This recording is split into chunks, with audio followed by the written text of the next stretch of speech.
August 5 ତାରିଖ ମୋର love anniversary.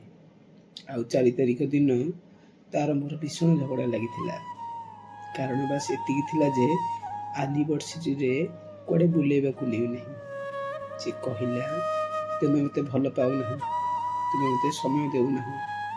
ଝଗଡ଼ା ଏତେ ବଢ଼ିଗଲା ଯେ କଥା ବ୍ରେକଅପ୍ ଯାଏ ମଧ୍ୟ ଚାଲିଗଲା। ଆକ୍ଚୁଆଲି ମୁଁ ତା ପାଇଁ ଗୋଟେ ସରପ୍ରାଇଜ୍ ରଖିଥିଲି।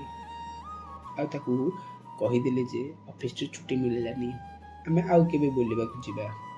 ମ୍ୟାଡ଼ାମଙ୍କର ରାଗ ସେଥିପାଇଁ। ଆଉ ଅଗଷ୍ଟ 5 ତାରିଖ ଦିନ ସକାଳୁ ମୁଁ ତାଙ୍କୁ ନ କହି ତା ହଷ୍ଟେଲ ଆଗରେ ପହଞ୍ଚିଗଲି। ଆଉ ମ୍ୟାଡ଼ାମକୁ 4 ଥର କଲ୍ କଲାଣି।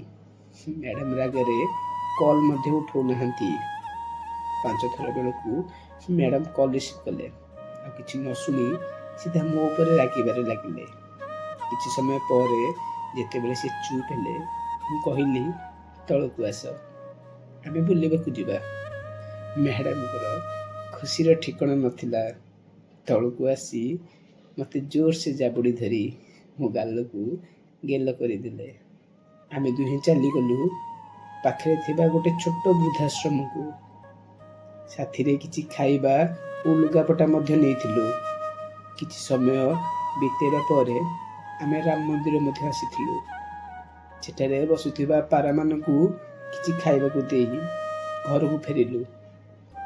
ହଷ୍ଟେଲ ଆଉ କିଛି ଦୂର ଥିଲା।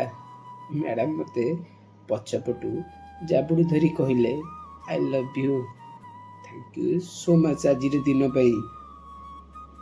ମୁଁ ତୁମକୁ କେବେ ମଧ୍ୟ ଛାଡ଼ିକରି ରହିପାରିବିନି।